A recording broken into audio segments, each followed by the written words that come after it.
115쪽을 보시면 토지 하필 등기, 이것도 난이도가 굉장히 높은 겁니다. 그래서 이것도 좀 보실 건데요. 하필 등기 그냥 이해하시면 돼요. 이해를 하시면 되는 거니까. 여기에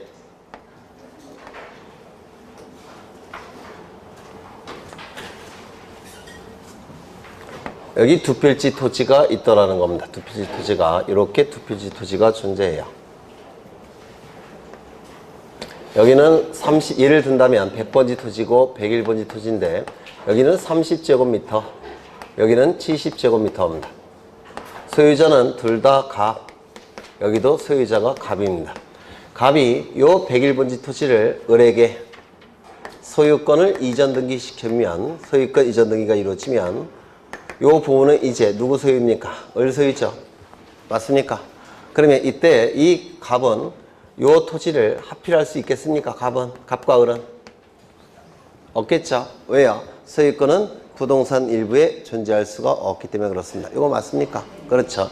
그러면 만약에 을에게 지상권 등기를 해준다든지 또는 지역권 등기를 해준다든지, 물론 이 지역권 등기는 승역지를 얘기하는 겁니다. 승역지 또는 전권, 지역권, 전세권 등기를 해준다든지 또는 임차권 등기를 해준다면 이때 을의 이러한 용익적 권리는 요 부동산에 존재하는 거죠. 맞습니까? 그러면 요 갑은 두 필지 토지 소유자니까 합필을 할 수 있겠습니까? 없겠습니까? 있죠. 이유는 요 등기는 부동산 일부에도 존재할 수 있는 등기이기 때문에 그렇습니다. 맞습니까? 네. 그렇죠. 그러면 이건 어떨까요? 을에게 저당권 등기를 해준다든지 또는 소유권 이전에 가등기를 해준다든지 또는 환매 등기를 해준다든지 또는 가압류 가처분 같은 처분 제한 등기가 을의 이름으로 되어 있다면 또는 아이고 칸이 모자른데 어떡하지? 네, 지역권 등기인데 유역지에 대한 지역권 등기가 되어 있다면 이때 합필할 수 있겠습니까? 없어요. 왜요? 이건 전부 다 궁극적으로는 무슨 등기가 뒤따릅니까? 소유권 등기가 뒤따르기 때문에 그래요. 이 저당권 등기는 피담보 채권이 변제되지 않으면 저당권자는 저당권 실행하죠. 저당권 실행한다는 얘기는 경매 절차로 넘긴다는 뜻이에요. 따라서 저당권 등기 다음에는 경락인 명의로 소유권 이전 등기가 뒤에 뒤따릅니다. 따라서 이 소유권 이전 등기의 가능성이 있기 때문에 이거는 한 필지 일부에 이 저당권 등기는 존재할 수가 없어요. 이것도 마찬가지죠. 소유권 이전의 가등기 이후에는 소유권 이전의 본등기가 나타나죠. 따라서 본등기가 뒤따르니까 이것도 한 필지 일부에는 존재할 수가 없습니다. 환매 등기 실행이 되면 나중에 환매권자 이름으로 소유권 이전 등기가 뒤따릅니다. 따라서 부동산 일부에 대한 소유권 이전 등기는 허용되지 않으니까 환매 등기도 허용할 수 없습니다. 아까 보신 가압류 가처분 등기 다음에도 소유권 이전 등기가 뒤따른다고 했죠. 따라서 이건 전부 다 소유권 이전 등기가 뒤따르는 등기이기 때문에 이 부동산에 대해서는 합필할 수가 없습니다. 이거 이해가 되실까요? 이걸 뭐라고 부르냐면 합필 제한 사유라고 얘기합니다. 합필 제한 사유. 이건 어떨까요?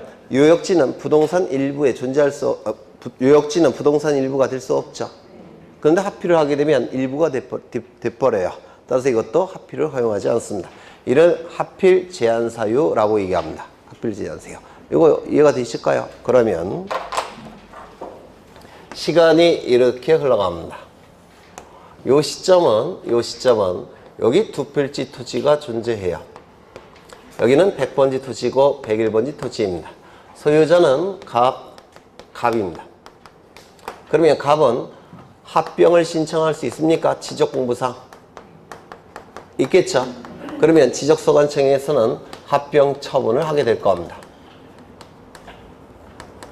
그런데 지적공부에서 합병이 됐다고 해서 한 필지가 완성되는 건 아니라고 했죠. 뭐까지 이루어져야 될까요? 등기부에서도 합쳐져야 돼요. 그래서 이 시점에 합필 등기 신청이 이루어지게 될 겁니다. 이때 합필 등기 신청이 이루어지게 될 거예요. 그러면 합병 처분이 난 시점과 하필 등기 신청 요 사이에는 시간적인 갭이 존재합니다. 맞습니까? 시간적인 갭이 존재하니까 요때 갑이 요 101번지 토지를 을에게 소유권 이전 등기를 해줍니다. 이때 소유권 이전 등기를 을의 이름으로 실행을 했습니다. 그러면 하필 등기를 신청할 때는 어떻게 됩니까? 여기는 갑 소유가 될 테고 이쪽은 누구 소유가 돼버립니까? 을 소유가 됩니다. 그러면 이때 하필 등기 신청할 수가 있느냐? 이게 문제가 된 사안이에요. 예전에는 등기법이 개정되기 전에는 이때는 하필 등기 신청이 허용되지 않았습니다. 이때는 각하 결정을 했어요. 그런데 등기법이 개정이 되면서 이때 한해서 하필 등기를 허용합니다. 이때 한해서 하필 등기를 허용합니다. 이렇게 허용을 했습니다. 그러면 이때는 어떻게 갑과 을을 처리해야 될까요? 여기가 30, 여기가 70, 여기 30, 여기 70제곱미터라고 한다면 여기 30, 여기 70. 10분의 3은 갑 소유로 하고 갑은 10분의 3 소유로 하고 을은 10분의 7 소유로 하는 공유로 하는 하필 등기 신청을 허용했습니다. 이를 하필 등기의 특례 규정이라고 불러요. 원칙적으로 하필 등기 신청할 때는 소유자가 다를 때 하필 등기 신청이 허용되지 않죠. 각하 결정이 나오는 게 원칙입니다.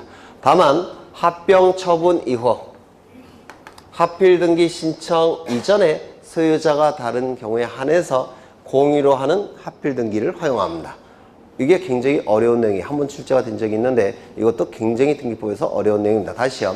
소유자가 다를 때는 하필 등기 신청이 허용되지 않죠. 이게 원칙입니다. 다만 그 소유자가 달라지는 시점이 합병 처분 이후 하필 등기 신청 이전에 소유자가 달라지는 경우에 한해서 우리 등기법은 공유로 하는 하필 등기 신청을 허용합니다. 이걸 하필 등기의 특례 규정이라고 불러요. 요게 합유가 아니라 공유라는 거, 이걸 좀 이해하시면 돼요. 요거 이해가 되실까요? 네. 그러면 이건 어떨까요? 요 시점에 여기는 30제곱미터고 여기는 70제곱미터입니다. 여기도 갑소유가 될 테고 여기도 갑소유입니다. 그런데 갑이 을에게 요 토지에 대해서 저당권 등기, 소유권 이전의 가등기, 처분 제한, 환매 등기, 그 다음에 처분 제한 등기, 즉 가압류 가처분 등기. 이러한 등기가 요 을의 이름으로 실행이 됐다라는 겁니다. 그러면 이때 하필이 되면 어떻게 됩니까? 부동산 일부에 존재하는 꼴이 돼버리죠. 맞습니까? 따라서 이때도 하필을 허용하지 않았습니다. 다만 특례 규정을 둬서 등기법을 개정을 한 겁니다. 합병 처분 이후 하필 등기 이전에 하필 제한 사유가 발생하는 경우에는 이때도 하필을 허용합니다. 조건이 뭐라고요? 합병 처분 이후 하필 등기 신청 이전에 하필 제한 사유가 발생했을 때 이때도 하필을 허용합니다. 어떻게 하필을 할까요? 이거 그림을 여기다 그려야 되겠다. 이때도 하필을 허용합니다. 어떻게 허용하냐면 갑의 지분을 둘로 나눠요. 10분의 3. 그 다음에 갑의 지분 10분의 7. 여기 여전히 을은 저당권 소유권 이전에 가등기, 환매 등기, 처분 제한 등기를 취득했을 뿐이 소유자는 누굽니까? 여전히 갑이죠. 그래서 10분의 3 깨끗한 부동산 10분의 3. 하필 제한 사유가 설정된 부동산 10분의 7. 이렇게 둘로 나눕니다. 둘로 나눠서 요 을의 이러한 권리는 여기에 설정된 것으로 간주하는 겁니다. 이거 되셨을까요? 이렇게 하고 공유로 하는 하필 등기를 허용하게 됩니다. 이것도 원칙은 허용될 수가 없어요. 왜? 하필 제한 사유니까. 다만 예외적으로 허용하겠다는 겁니다. 그 예외적인 요건이 뭘까요? 합병 처분 이후 하필 등기 신청 이전에 하필 제한 사유가 발생했을 때 공유로 하는 하필 지분에 대한 제한 사유로 보겠다는 겁니다. 요거 이해가 되실까요? 안 되실 것 같은데 너무 어려운 거라서. 네. 한번 보죠. 네, 책을 보겠습니다. 115쪽을 보시면 토지 하필 등기 나와 있고요. 첫 번째, 소유권, 지상권, 전세권, 임차권, 승역지에 관하여 하는 지역권 등기. 요 등기가 두 필지 중에서 한 필지에 되어 있다면 이 두 필지를 합필할 수 있습니까? 없습니까? 여기 지역권의 등기 여기까지. 이때는 합필이 허용하죠? 허용되죠? 왜? 부동산 일부에 존재할 수 있는 등기니까. 맞습니까? 그런데 이러한 등기 이외의 권리에 관한 등기가 있을 때는 합필을 허용합니까? 허용하지 않습니까? 다시요. 잘 읽어보셔야 돼요. 소유권, 지상권, 전세권, 임차권, 승역지에 관하여 하는 지역권 등기가 합필 대상 토지 일부 토지에 대해서 되어 있다면 합필 허용됩니까? 합필이 허용이 됩니다. 지상권, 지역권, 전세권, 임차권, 부동산 일부에 존재하는 권리들이잖아요. 따라서 이러한 등기가 합필 대상 토지 일부에 존재한다면 합필 허용하는데 문제가 없습니다.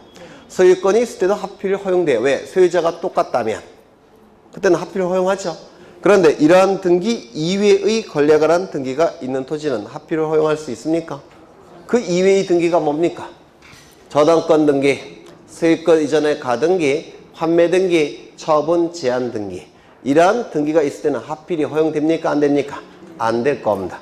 요거 이해가 되실까요? 네.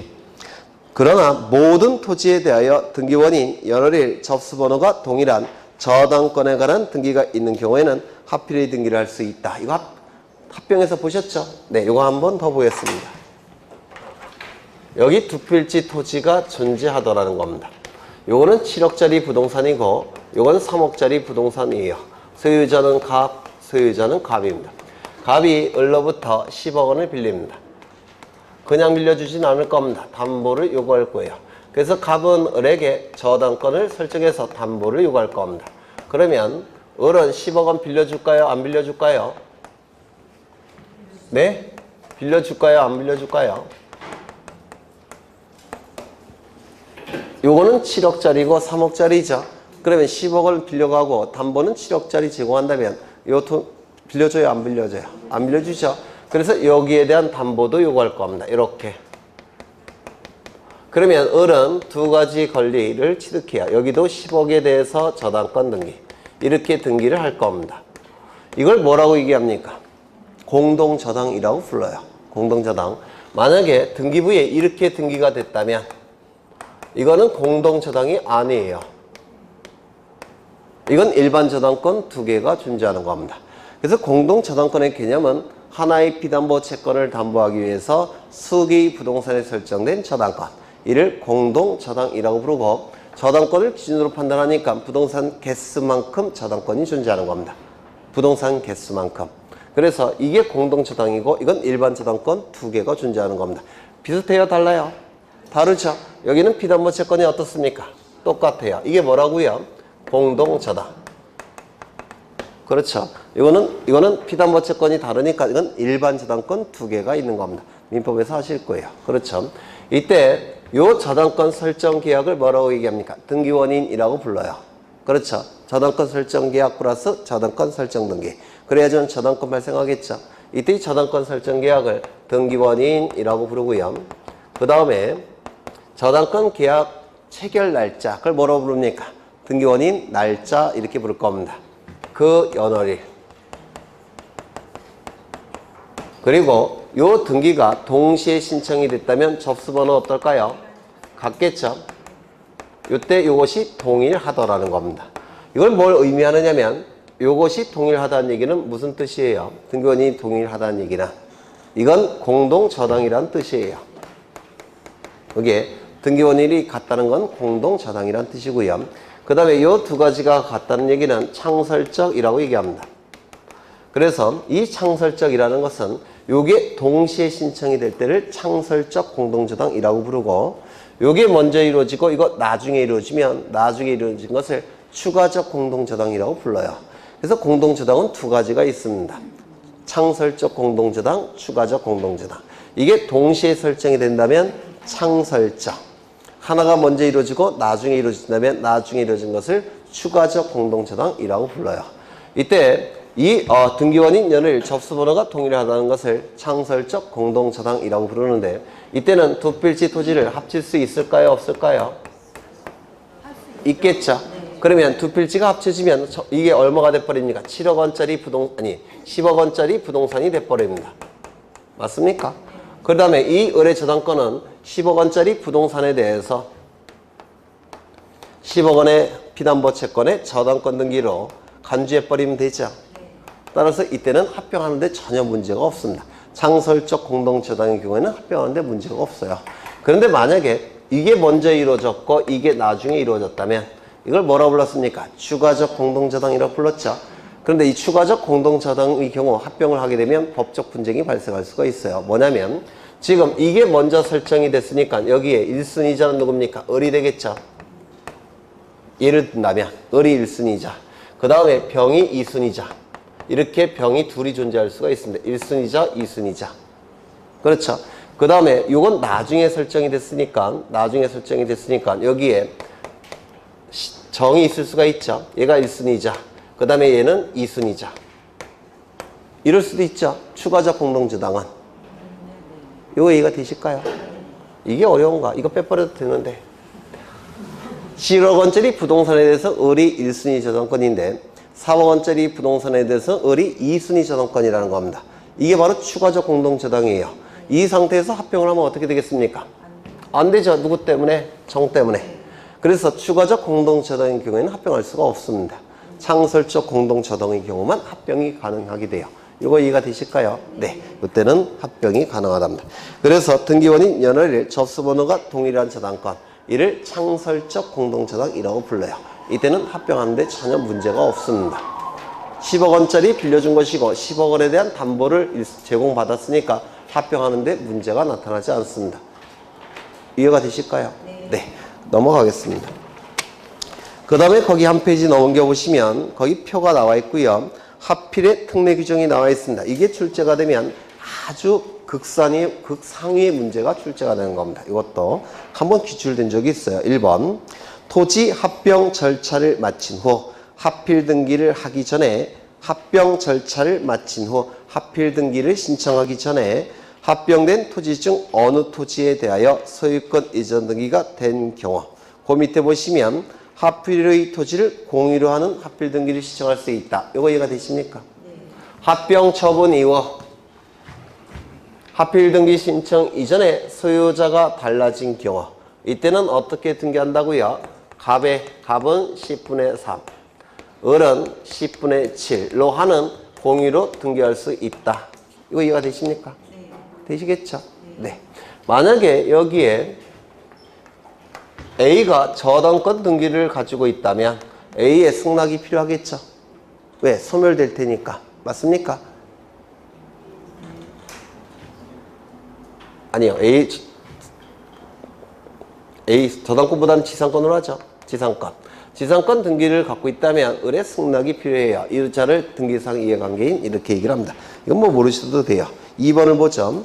토지 합병 절차를 마친 후 하필 등기를 하기 전에 하필 등기의 제한 사유에 해당하는 관리에 관한 등기가 된 경우, 그 밑에 보시면 하필의 토지에 대한 지분으로 하는 하필 등기를 신청할 수 있다. 이거 이해가 되실까요? 지분으로 하는, 이렇게 지분으로 하는 하필 등기를 신청할 수가 있다는 겁니다. 그러면 이 하필 제한 등기는 갑의 요 지분에 대해서 등기가 있는 것으로 간주하면 됩니다. 이거 되셨을까요? 네, 되셨다고 간주하겠습니다. 이제 가등기를 보겠습니다. 가등기도 무조건 출제되는 등기죠. 가등기. 여기에 이러한 부동산이 존재하고 소유자는 갑입니다. 갑이 을과 매매 계약을 체결합니다. 그리고 계약금도 지불했고 중도금까지 지불된 상태입니다. 갑은 을에게 등기해 줄까요? 안 해줄까요? 안 해주겠죠. 잔금이 지불되지 않았으니까. 그래서 을은 소유권 이전 등기 청구권이라는 채권만 가진 상태입니다. 이 상태에서 갑은 병과 매매 계약을 체결합니다. 소유권 이전 등기까지 이루어지게 되면 갑의 소유권은 병의 소유권으로 바뀌게 될 겁니다. 맞습니까? 그렇죠. 이때 이 매매를 뭐라고 얘기합니까? 이중매매. 그렇죠. 이중매매는 원칙이 유효입니까? 무효입니까? 유효라고 했어요. 왜 유효라고 했습니까? 아니, 왜 유효라고 했나요? 민법에서의 설명이. 네? 네. 지금 이 부동산에 대해서 을과 병이 경쟁이 붙은 거예요. 경쟁은 자본주의 사회에서 절대 선입니다. 따라서 이 경쟁에서 누가 승리한 겁니까? 병이 승리한 거예요. 그래서 이 이중매매는 원칙적으로 이게 유효하다 이렇게 평가하는 겁니다. 경쟁에서 승리한 거고 경쟁은 자본주의 사회에서 절대적인 선입니다. 이해가 되시죠? 네. 그런데 만약에 이 매매에 대해서 병이 갑에게 요청한다든지 또는 적극적으로 뭐라 그러나 가담을 했다면, 요청이라는 것은 민법에서 쓰는 용어예요. 요청을 하게 되면 형법상 적극 가담이 돼서 배임죄가 성립이 돼요. 그래서 요청이나 적극 가담했다면 이거는 형법에서 처벌받는 겁니다. 이때까지 이걸 유효로 인정할 수는 없어요. 그렇죠? 원칙은 유효지만 예외가 무효가 되는 겁니다. 이때 이건 원칙이 유효니까 등기도 유효한 원인행위에 의해서 이루어졌기 때문에 이건 유효하게 돼요. 병은 소유권을 취득하게 됩니다.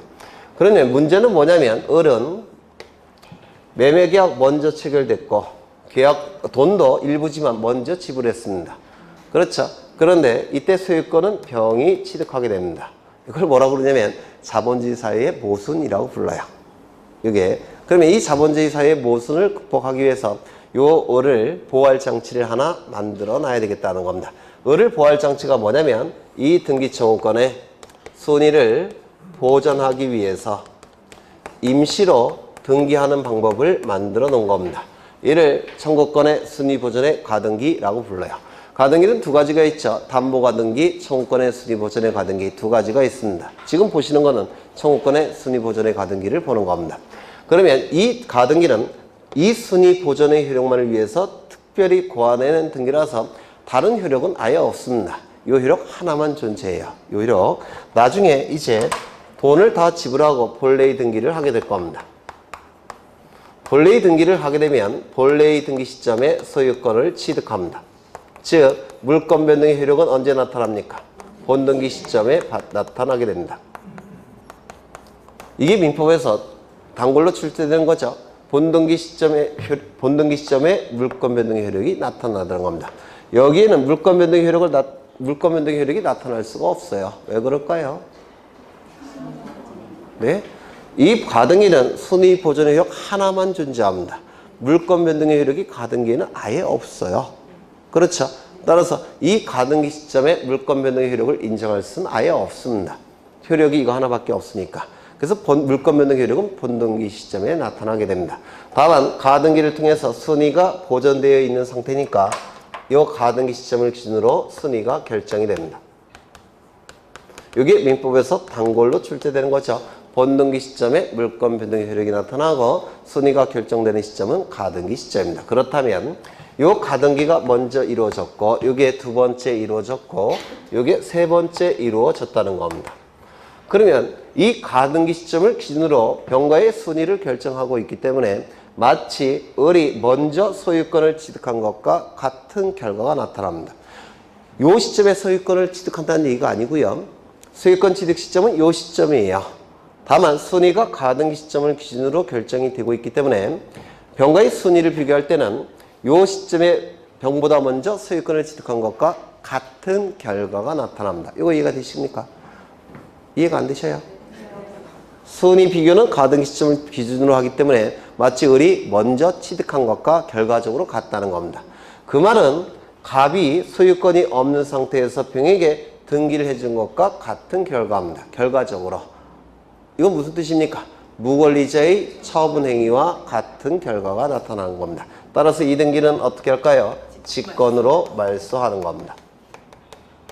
무권리자의 처분 행위와 같은 결과이기 때문에 직권으로 말소하는 겁니다. 이건 양립 불가능으로 말소하는 게 아니에요. 무권리자의 처분 행위와 같은 결과라서 직권으로 말소하는 겁니다. 이거 이해가 되실까요? 그렇죠.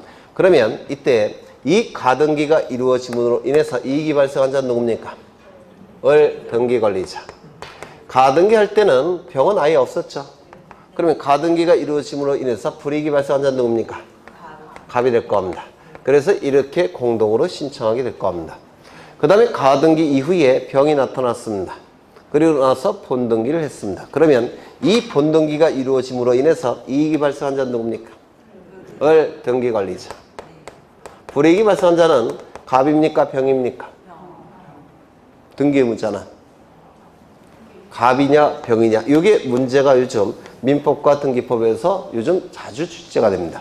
본등기 의무자는 종전 소유자 갑이냐 아니면 현재 소유자 병이냐. 요게 요즘 각광받고 있는 부분이에요. 요게.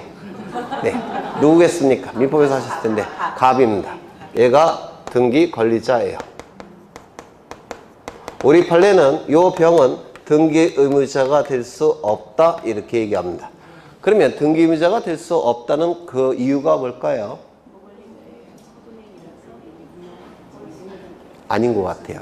뭐 그렇게 볼 수도 있겠지만 판례가 보는 그 시각은 그게 아니고요. 판례는 어떻게 보냐면 본등기가 이루어지게 되면 병은 무권리자의 처분 행위로서 직권말소되죠. 말소되는 자에게 등기 의무자의 지위를 인정할 수 없다는 겁니다. 우리 판례가.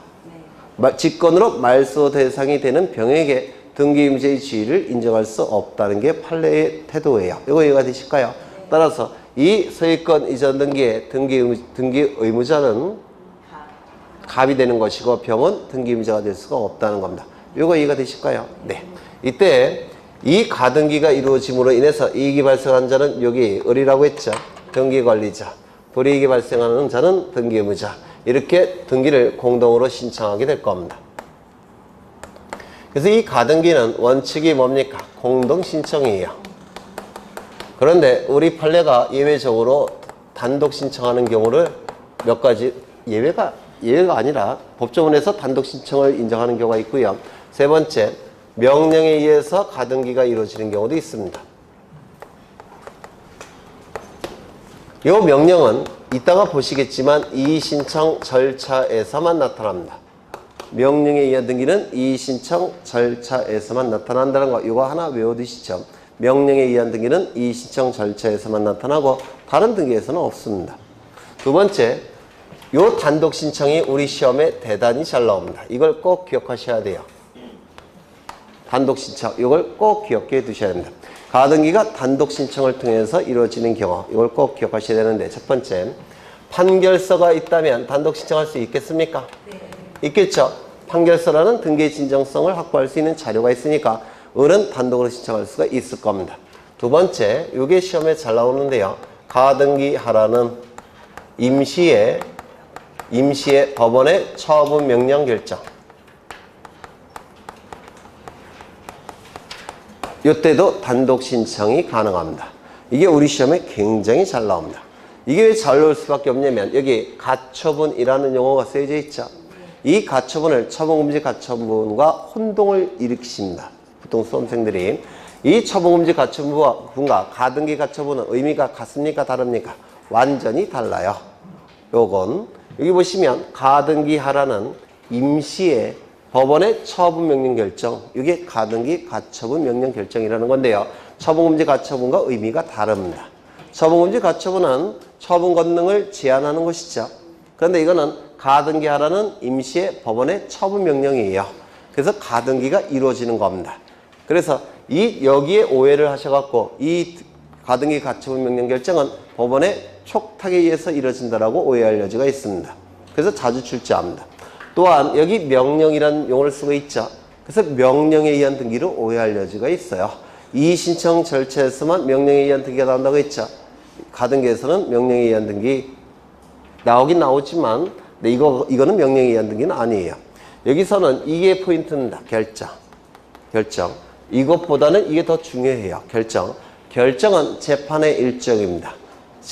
판결과 같은 재판이에요. 따라서 결정서가 있다면 등기의 진정성을 확보할 수 있는 자료가 있다라고 보는 겁니다. 따라서 어떻게 이루어집니까? 단독 신청. 이거 좀 기억해 두셔야 돼요.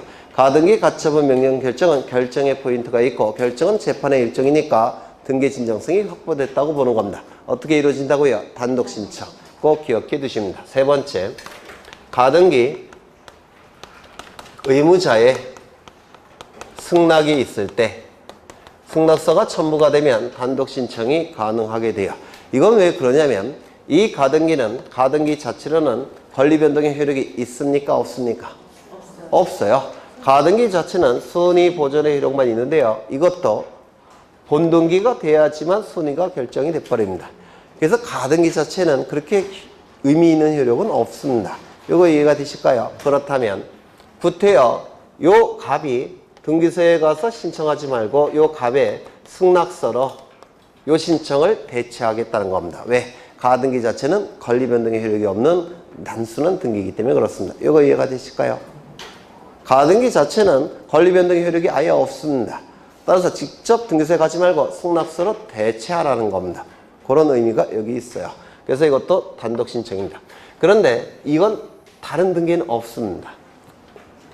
가등기에만 존재합니다. 그래서 단골로 출제합니다. 이거 꼭 기억해 두셔야 돼요. 그 다음에 이 가등기가 말소되는 경우도 있을 겁니다.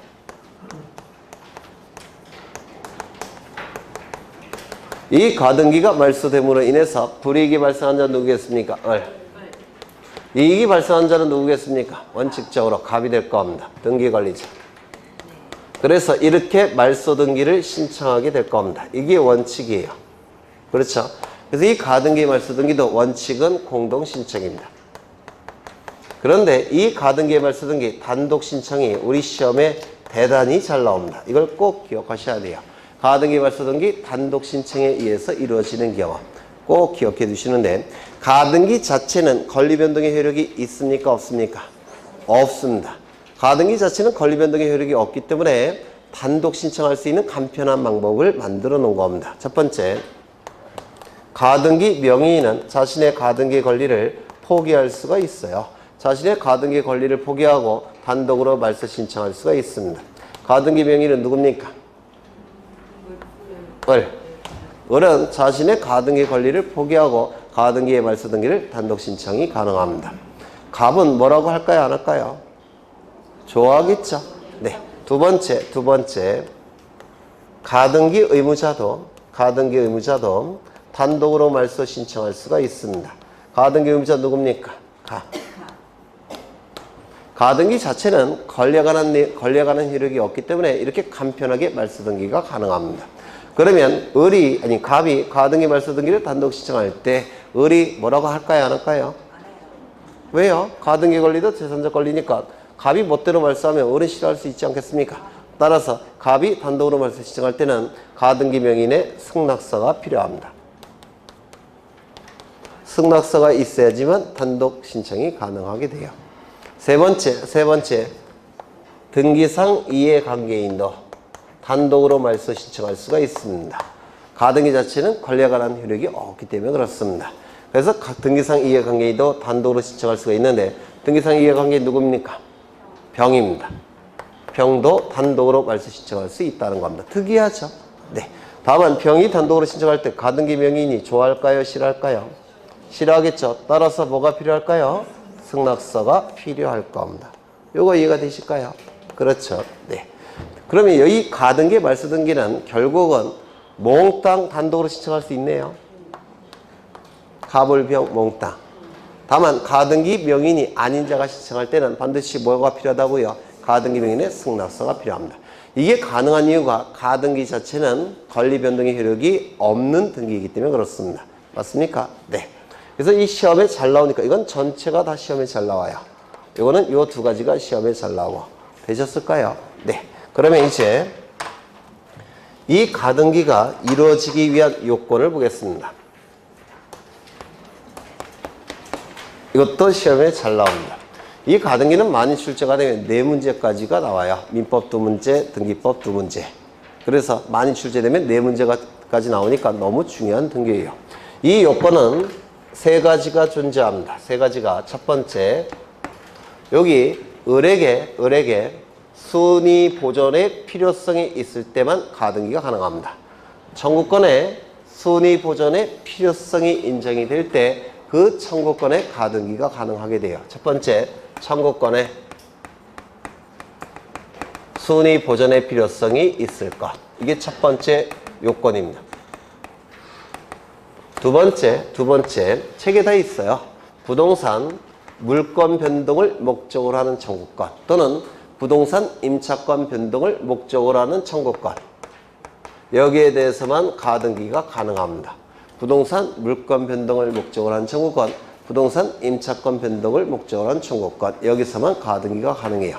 그러면 부동산 물권 변동, 임차권 변동을 목적으로 하는 청구권, 이는 채청이겠습니까? 물청이겠습니까?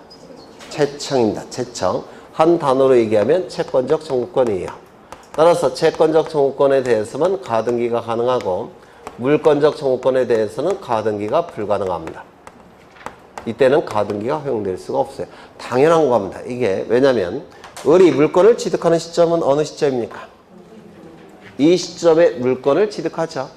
그럼 물권을 취득한 자가 갖는 청구권이 뭐예요? 물권적 청구권. 맞습니까? 물권적 청구권은 물권자가 갖는 청구권이에요. 그런데 가등기는 물권 변동의 본등기를 하기 전에 손해를 보전하기 위해서 임시로 하는 등기죠. 맞습니까? 그러면 이 가등기는 물권 취득 이전에 하는 등기니까 물권 변동의 본등기 이전의 청구권, 그 청구권에 대해서 가등기가 가능한 겁니다. 그래서 이때 나타난 청구권이 뭐겠습니까? 채권적 청구권이에요. 채권적 청구권에 대해서 가등기가 가능한 겁니다. 가등기는 본등기 이전에 하는 것이지 본등기 이후에 하는 게 아니에요. 아니, 물권을 취득한 자가 뭐하러 가등기 하겠습니까? 그렇겠죠. 물권을 취득한 자는 가등기할 필요가 처음부터 없기 때문에 물청에 대해서는 가등기할 수가 없습니다. 채청에 대해서는 가등기가 가능합니다. 그렇다면 환매권은 가등기할 수 있겠습니까? 불가능합니다. 환매권은 채권적 청구권이 아니에요. 환매권은 형성권이라고 얘기합니다. 민법에서 하셨을 거예요. 환매권자의 의사표시만에 의해서 환매가 성립되기 때문에 일방의 의사표시만에 의해서 법률관계가 발생하게 됩니다. 이런 형성권이에요. 따라서 환매권은 가등기가 불가능합니다. 채청이 아니라서 그래요. 이거 이해가 되실까요? 환매 등기는 가등기가 불가능합니다. 그렇죠. 채청에 대해서만 가등기가 가능합니다.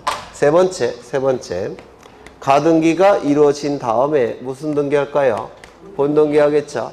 따라서 본등기가 가능해야지만 가등기도 가능한 것이고 본등기가 불가능하다면 가등기할 필요도 없습니다. 그렇죠. 본등기가 가능할 때만 가등기가 가능해요. 그렇다면 합의 지분은 등기부에 기록이 된다고 했습니까? 안 된다고 했습니까? 안 되죠.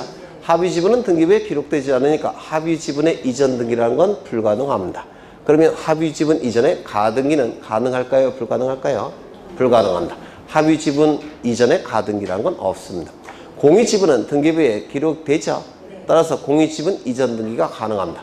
그러면 공의 지분 이전에 가등기는 가능할까요? 불가능할까요? 이는 가능하다라고 얘기합니다. 지역권 이전 등기라는 건 아예 없습니다.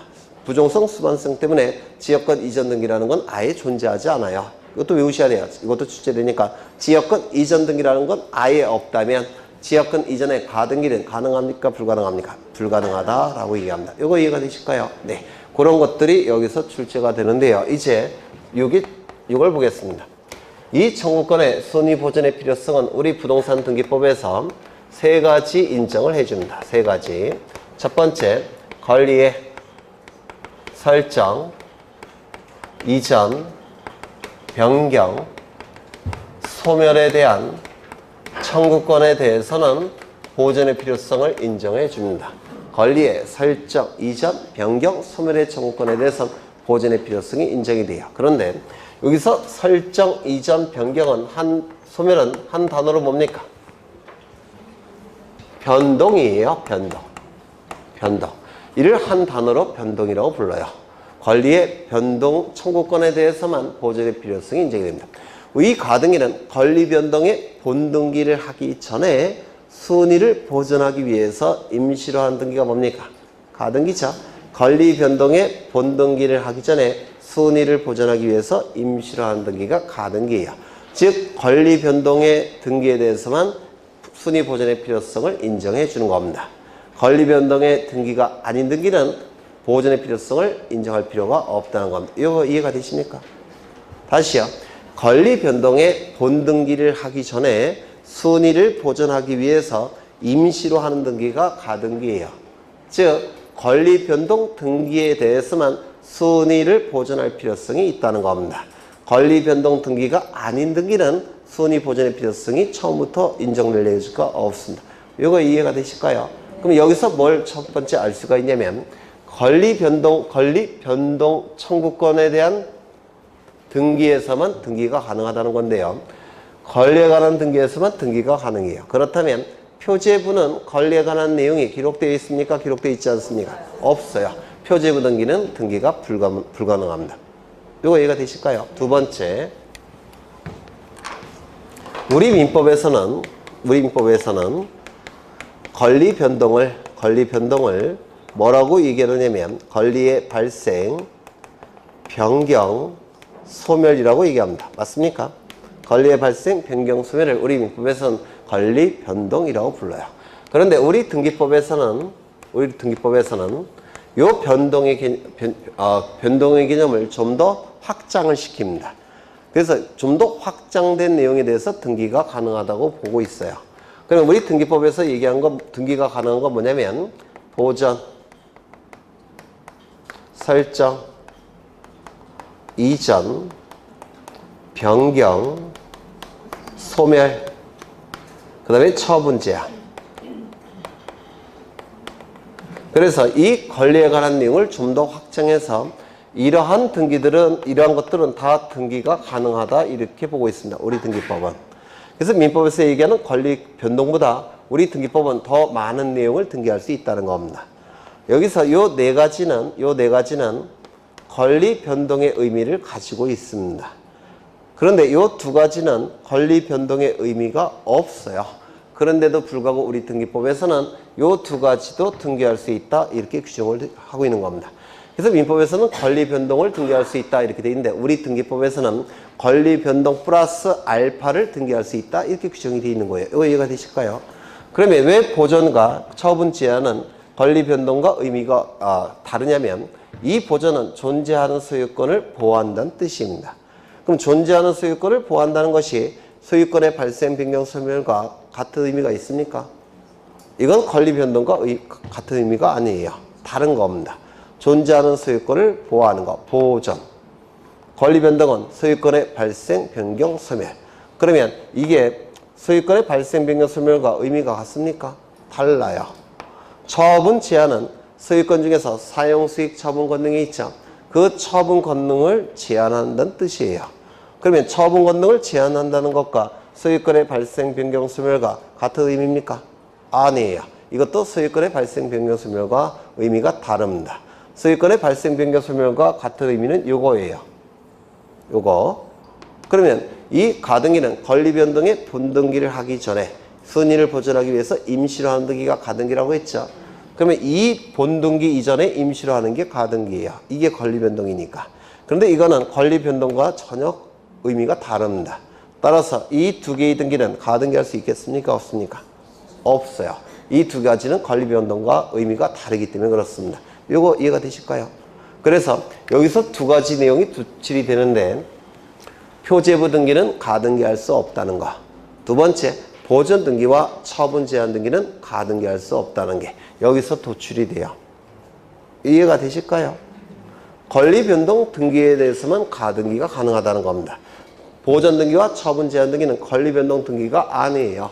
따라서 가등기 할 수 없다는 겁니다. 이해가 되실까요? 네. 그 다음에 두 번째,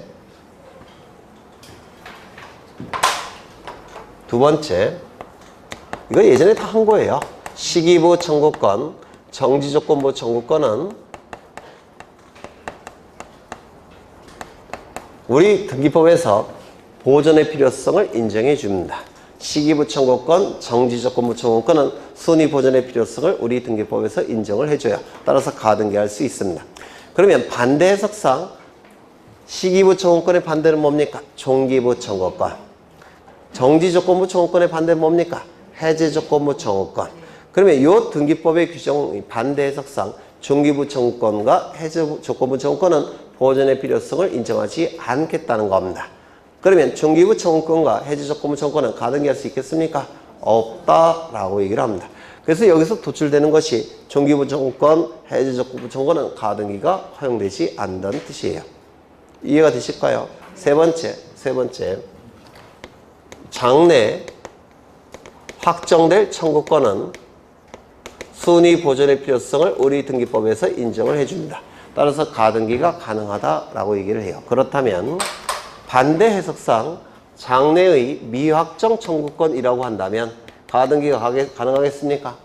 이것도 순위 보존의 필요성을 인정해 주지 않습니다. 장래 확정될 청구권만 순위 보존의 필요성이 인정이 되니까 장래 미확정 청구권은 순위 보존의 필요성을 인정해 주지 않아요. 그러면 장래 미확정 청구권은 가등기할 수 있겠습니까? 없다라고 얘기합니다. 이건 좀 어려운데요. 좀 수준을 조금만 더 높이겠습니다. 여기에 이러한 부동산이 있고 예전에 한 거예요. 갑이 을에게 유언을 통해서 증여를 해줍니다. 이를 유증이라고 불러요. 그러면 요 을에게 소유권 이전 등기 청구권이 발생할 텐데 이 소유권 이전 등기 청구권은 현재 발생합니까? 장래에 발생합니까? 장래에 발생하죠. 네. 구체적으로는 원칙은 갑 사망 시에 등기 청구권이 발생할 테고 이 유증에 조건이나 기한이 부과되면 조건 성취 시 기한 도래 시에 등기 청구권의 효력이 발생하죠. 그래서 장래에 발생합니다. 그런데 여기에 만약에 확정이라는 문구가 들어가면 순위 보존의 필요성이 인정되니까 이 등기 청구권은 임시로 등기할 수가 있습니다. 그런데 여기에 미확정이라는 문구가 들어가면 우리 등기법에서 순위 보존의 필요성을 인정하지 않으니까 가등기할 수 있겠습니까? 가등기할 수 없다 이렇게 해석을 할 겁니다. 그렇겠죠? 그런데 여기서 유증은 유언과 증여의 합성행위예요. 유언과 증여의 합성행위인데 여기에 포인트가 있는 겁니다. 그래서 이 유증은 단독행위로 보는 겁니다. 유언 단독행위죠. 증여 계약이죠. 그 두 가지 법률행위의 합성행위가 바로 유증이에요. 그런데 여기에 포인트가 있기 때문에 이걸 단독행위로 봅니다. 이때 요 유언은 요 갑이 요 유언을 언제든지 어떠한 제한도 받지 않고 철회할 수가 있습니다. 우리 민법에 의해서. 철회하는 방법은 기존의 유언장 찢어버리면 철회가 된 겁니다. 아니면 기존의 유언과 다른 내용을 다시 유언을 하게 되면 저촉되는 범위 내에서 철회로 간주해 버립니다. 그래서 어떠한 제한도 받지 않고 언제든지 사망하기 직전에는 무조건 철회가 가능해요. 그렇다면 요 갑이 생존 중이라고 한다면 철회가 가능하죠? 철회가 가능하니까 이는 확정입니까? 미확정입니까? 미확정이에요. 따라서 가등기가 허용되지 않습니다. 만약에 사망했다면, 돌아가셨다면 더 이상 철회가 가능합니까? 철회는 불가능해요.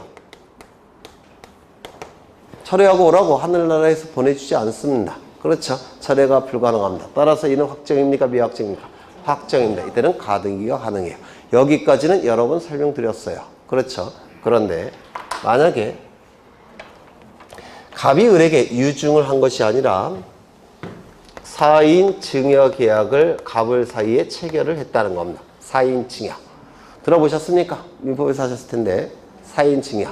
사인 증여는 계약인데요. 즉 갑의 의사표시와 을의 의사표시 합치에 의해서 효력이 발생합니다. 사인 증여 계약. 이 사인 증여는 의미가 뭐냐면 사망을 원인으로 해서 효력이 발생하는 증여 계약.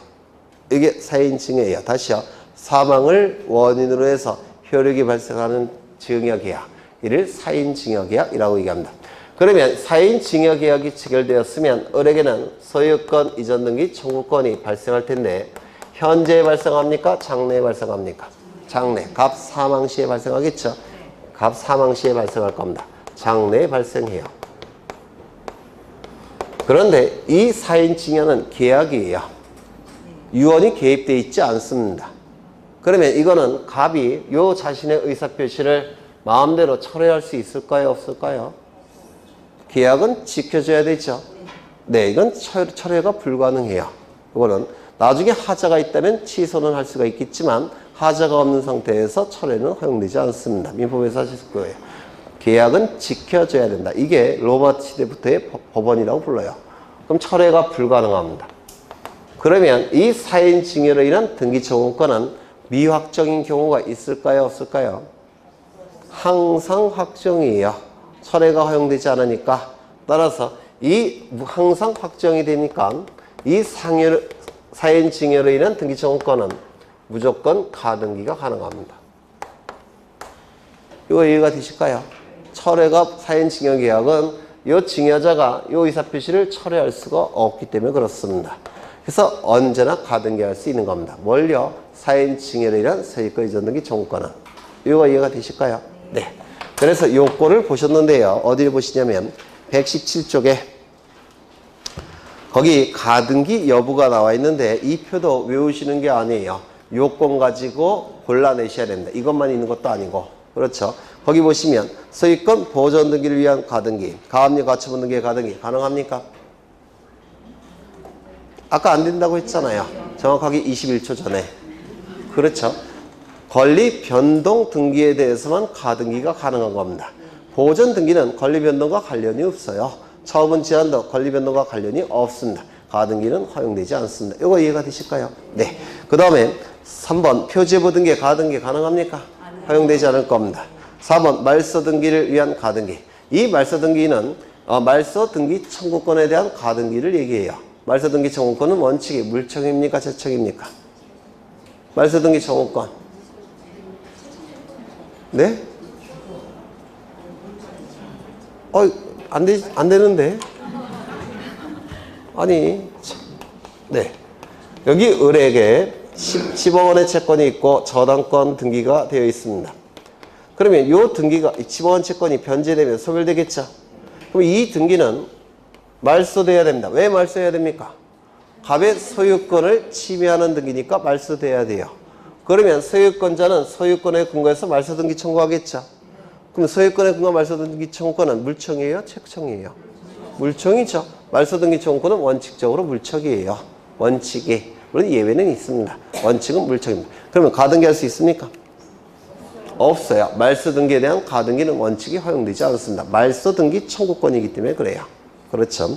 그 다음에 말소 등기 청구권이 채청일 때도 있어요. 채청일 때도. 그때는 가등기가 가능합니다. 무슨 얘기냐면 여기 저당권 설정 계약이 체결되어 있겠죠. 맞습니까? 이 저당권 설정 계약에 이런 문구가 있을 수가 있습니다. 변제 즉시 말소한다. 그런 문구가 있을 수도 있죠. 그러면 그 문구를 통해서 말소 등기를 청구합니다. 이때는 소유권에 근거해서 말소 등기 청구하는 대신에 계약에 따라서 말소 등기 청구하는 경우가 있어요.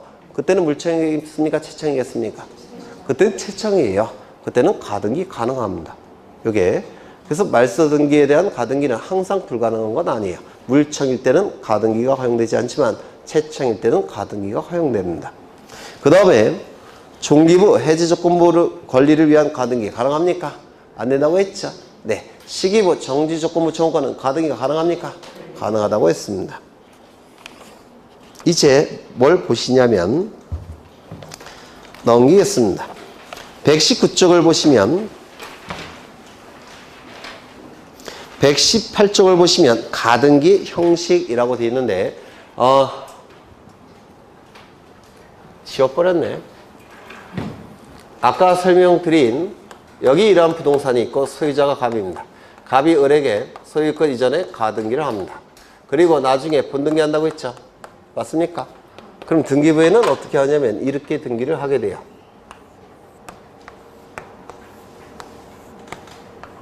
(1번) 소유권 보존 가.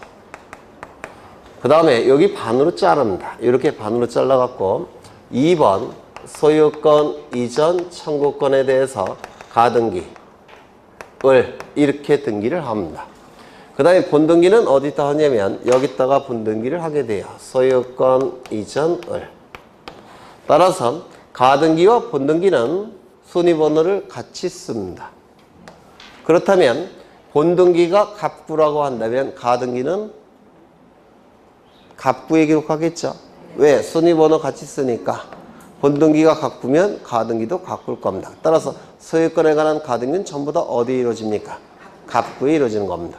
만약에 본등기가 을구라고 한다면 가등기도 어떻게 되겠습니까? 을구가 될 겁니다. 그래서 저당권 설정의 가등기는 이렇게 하게 돼요.